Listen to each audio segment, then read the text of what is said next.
Turkey's heartland, the high plateau of central Anatolia, has been inhabited for at least 8 millennia. Among its most famous regions is Cappadocia, mentioned in the Bible and known today for its eerie volcanic landscape and delicious local wines.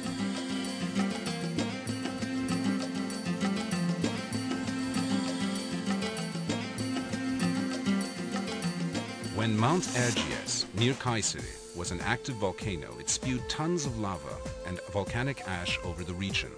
The ash solidified into soft rock that was later eroded by wind and water into valleys, plateaus, gorges, caves, and pinnacles. Early Christians settled in Cappadocia to practice their religion in peace. St. Paul visited here, and many monks and hermits sought the solitude of its lonely valleys filled with caves.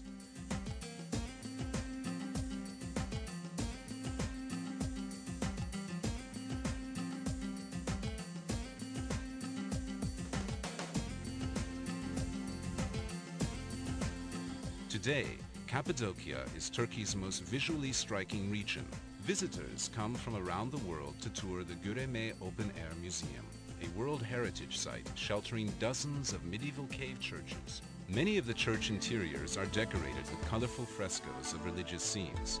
Perhaps the finest are the dark church, called Karanlık Kilise in Turkish, and the Church of the Buckle, or Tokalı Kilise.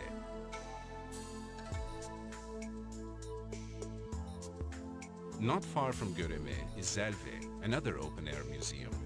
3 steep valleys come together to form this historic area, which is also filled with ancient cave churches and dwellings. The Zelve valleys were actually inhabited until the 1950s. By that time, erosion had threatened the structural integrity of many caves, and there was a risk of collapse, so the inhabitants were resettled nearby. Dominating the Cappadocian skyline is the natural fortress of Uchhisar, rising above the town of the same name. This great rock promontory, 60 meters high, was hollowed out and made into a fortress by early settlers. Today, visitors climb to the top through a system of caves and passages to enjoy the spectacular panoramic views from the top. The town of Avanos, on the banks of the Kızılırmak River, is famous for its colorful Cappadocian carpets and red clay pottery.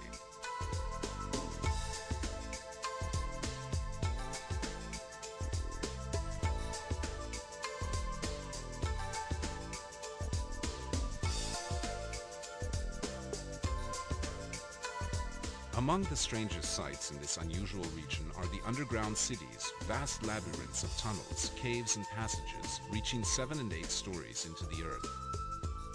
They were inhabited during the 7th and 8th centuries by local Christians seeking refuge from invading Arab armies. 36 underground cities, large and small, have been discovered in Cappadocia.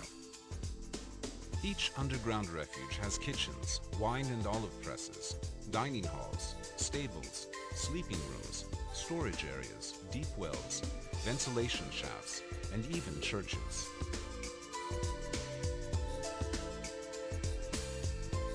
The entire complex could be closed off to enemies by rolling huge stone wheel doors across the entrance tunnels.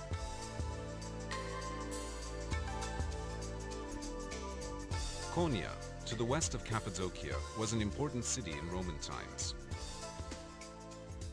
During the Middle Ages, it was one of the chief way stations on the Silk Road,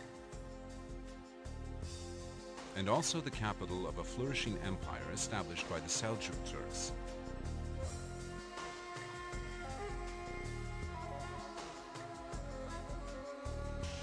At the height of the Seljuk power of the 13th century, Konya was home to Mevlana Celaleddin Rumi, one of the world's greatest mystic poets and philosophers. Rumi's disciples became the whirling dervishes, Sufi mystics who seek spiritual communion with God through a captivating circular dance.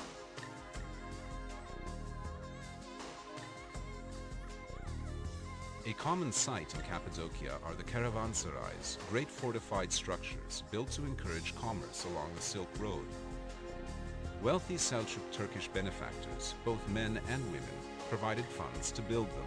They also provided daily food for caravaneers, fodder for the animals, mosques for worship, baths, and medical and veterinary care. Caravanserais were built about 20 kilometers apart, a day's travel by camel caravan. Over 100 of these fine buildings can still be seen in Turkey, many of them in Cappadocia.